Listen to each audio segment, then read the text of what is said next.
Hello, everyone. Welcome to A Little Bit of Everything and All Things Possible podcast. I'm Christina Crowley.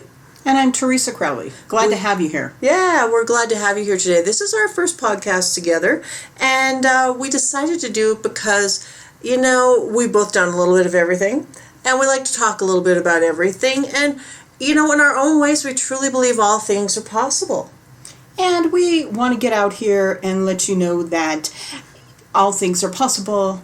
Yet sometimes, it's a little longer than others to actually make it their own. So we're going to share just a little bit of our experiences, some of our feelings when we were going through the experiences. And realistically, we want you to share in what we were doing and how we did it. And hopefully in a relatable fashion, sometimes with humor and sometimes with tears.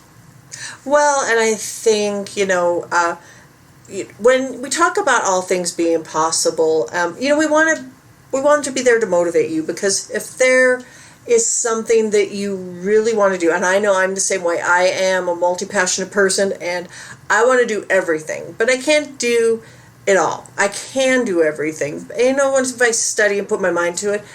But that's where the all things possible comes from too, I think. But what we want to talk about today is resistance. And how resistance kind of interferes with really carrying out and continuing on doing what you want.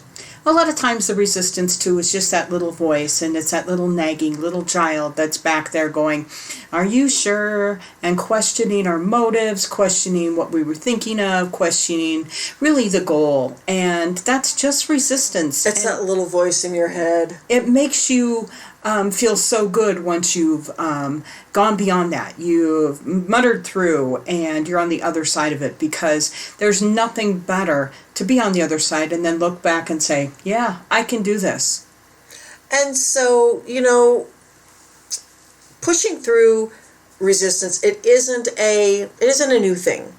It's called many, many things. And I think one way of explaining it is our hunter-gatherer type of ancestors. Things that were new were bad. Change was fear. Change wasn't good. Change could be, something that was negative. It wasn't always a good thing. And that's why for us, that is our resistance. Our fear and our fight or flight responses come up. And that is why I want to talk about resistance, because when I say that, all things are possible, I believe that, anything you want can come true. And I've experienced that in a number of ways in my life. And I've done that because, I did feel such anxiety, and that can be part of resistance. And that can be what stops you. That may be how it, manifests itself. And you've all got little victories in our lives. If you have children and they don't want to try a new food, their resistance is, hey, I don't like the color of this food. But these little victories, when you introduce it to them, and then a year down the road, it's their favorite food and that's all they want to eat. Well, see, if you gave in to the resistance that, okay, you don't have to eat this, oh my, are they going to be missing out on something really great? So we have little bits of resistance that happen to us each and every day. And if we give into it, okay, pay the consequences. If you push through it, okay, you reap the benefits. So what we want you to know is resistance can be on a very small scale to a very big scale in your life. And what we want you to do is look at it in perspective and then see what you can do to get through, carry on. And what a good feeling a lot of times it is when you do just mutter through, get through the resistance, and remember, all knowing that you can do this. Now, I know that being a multi-passionate person, there have been many things that I've wanted to do. And for me, my background is, when I graduated from college, I went into theater. And I graduated from the University of Montana. My first job was in Florida. And it was terrifying. It was scary to go down there, especially because I got on the train in West Glacier, and 4 days later I got off the train down in Palm Beach. And starting something and knowing no one, and getting off the train and kind of knowing that someone was going to be there waiting for me, but everything was going to be new. I was going to be in a new work situation. I was going to be in a new home situation. My career was new, and everything was going to kind of be new. And yet there were some people who were also experiencing that with me. Had I given in to that, I call it fear. Back then I didn't call it resistance. I didn't know what to call it. All I knew is that I was scared. But I really wanted to go, because I know that doing that experience would have really made my life so much richer. And I think a lot of times it's those big instances that, it's going to be wonderful. It's what you've gone to school for. It's the people that you're sharing those experiences with make it that much better. And so when you're looking at your life and you're looking at the little instances of resistance, what was it that just pushed you over the edge, that got you into it? Because we really want to be able to learn, and we want you to explain and elaborate on this. Now, my name's Teresa Crowley, and I am a registered nurse, and I have been a registered nurse for almost 20 years now. But last summer, I decided I wanted to look back in my life and say, hey, I'm a public speaker. I have, given seminars and talked with people about things. And there was a contest that I said, Chris, can you help me with this contest? It's pretty important to me, but I don't know that many people. And then she decided, okay, I will help you. And you knew plenty of people. Well, no. Teresa knows a lot of people. I'm just the techie kind of person. And so she did show me that my little fears and my little doubts really were not real. And so entered the contest, won the contest, had a whole new experience in Canada. It helped me elaborate. It helped me fine-tune. It helped me go back to my roots, so to speak, and be able to give a presentation that was meaningful, that gave me a really good feeling of accomplishment. Now, if I had just seen that contest and said, oh, I can't do that because I don't know this, I don't know that, I would have given in to all the resistance, all the little voices. And Chris said, sure, lots of people. I can help you. We can do this. And together, we put together a presentation that was a winner. That was more than just a little win for me. It was a win overall, because the looks on people's faces when I actually do the presentation, the knowledge base that I get to share, the just activity around me, surrounding me, makes me feel that everything is possible. Well, tell them, what you speak about, too. I like to talk about how stress can make you sick. I like to go back in my own life and stressful situations and how did I get through. And I also want to share with people that you can actually fight back. That when I say stress can make you sick, well, if you try and do things each and every day to fight back, that if you try not to let your mind wander going, oh my, but you're like, no, this is okay, and this is why, and I can actually do something to escape. Yeah, I think, the best tips that you give are tips that people can use in the moment. And I don't think people realize some of the easy things that are maybe even depicted in movies. A lot of times in movies, have you ever wondered why they have a car by the airport and they're watching the planes go by, and then they're talking about, their dreams. They're talking about visualizing, something better. They're visualizing, how to get away from there. Any kind of visualization, anything to lift the spirits, anything to just, dream and dream big in visualization. There's no dream that's too big. You can accomplish these things.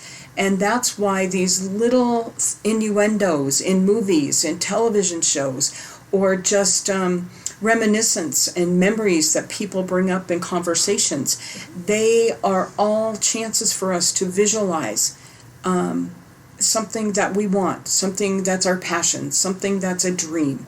And that little bit of visualization is actually soothing the stress that you have pent up in, throughout the day, and lets it release and lets you fight back, but also gives you a reframing, gives you a different outlook on what you have been experiencing, and lets you focus on a different goal.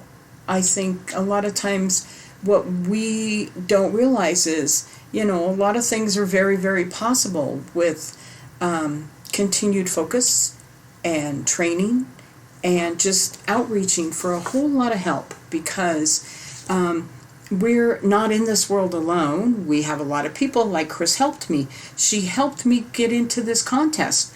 All in all, knowing that I didn't know how many people in the world were going to be in this contest, but just knowing and just reassuring that we can do this. Well, absolutely. And I think also, you like to do mini meditations in the moment, and that helps keep you on track for going forward to, because you can meditate for an hour a day or 15 minutes a day or 10 minutes a day, but I think to continually have something to draw yourself back in, away from the worry, or whatever is stressing you, is a good thing. And I think the mini meditations, a lot of people say, I don't have an hour to meditate, or, okay, that's an excuse, or maybe not at that time when you're in a stressful situation, but do you have an extra 2 minutes? Mm-hmm. Odds are that I'm going to get more little 2-minute breaks than I am going to get an hour. And so let's capitalize on that. And there is literature that does support that, a little 2-3 minute meditation does help. It can break you out of the stress in your life. That, just doing that is a good thing, and it is a healthy thing. And meditation is a very good thing. And, though also sometimes I think some people are afraid to dream. And that is resistance also. When you're afraid to dream, you're afraid to have dreams, you're afraid to put it down on paper, that's resistance. And that's when you really need to push through. And I know for me a number of times that's been my biggest issue but I started putting them on paper, and I started, writing about them, but I also started creating vision boards. And we made a vision board. I pushed Teresa, I pulled her into making a vision board with me several years ago. And, I know that when I look back on my vision boards, because I've made 2 of them that I've kept for years, I look back on them and a lot of the things on there have come to fruition. And I think, you're talking vision boards, you're doing this, you're doing that. Well, we're talking visualization. We are looking at a dream. We are looking at what your thoughts can manifest into reality. Absolutely. It's just not the woo-woo, I'm going to visualize for 15 minutes and then the rest of the day I'm not going to do anything towards that again, because you're never going to create everything you want if you just put 5 minutes a day into it. I think you need to have it within your realm. You need to see it first thing in the morning, and you need to plan it, I think, with a little bit of everything and all things possible. That's what we're going to that's kind of the road we're going to go down, I think, because we do believe all things are possible. If you want it, then you can create it, you can make it happen. And what we want you to do is realize that if that's your goal, if that's your vision, if that's what you think about each and every day, people that have goals and people that have ideas and creation are such happier people. They look at, the big things in life, they look in the small things in life, but do you ever sit in a meeting or something and someone's just kind of smiling and you're wondering, what are they thinking of? And really, a lot of times what it is they're visualizing, something good. They're visualizing something that makes them happy. And that's what we want you to do. All knowing that, you can do anything. We don't want you to zone out in a meeting and get in trouble, but definitely visualize. Visualize, and you can make those dreams a reality, because everything's possible. So that's why we're here. That's why we'll do the podcast. Hopefully a little bit of inspiration, a little bit of atta-girl, atta-boy stuff is going to be happening. And we would like you also to like our podcast because we need the Atta Girls. Yeah. It helps our dynamics a lot. And we want to know what you're thinking. Like it on iTunes. Give us a review. We really appreciate those. And, we're going to be using our own real life experiences. And, hopefully this does be like a conversation. It's a relatable situation, and we hope that you enjoy it. Alrighty. So until next time. I'm Teresa Crowley. And I'm Christina Crowley. Bye-bye.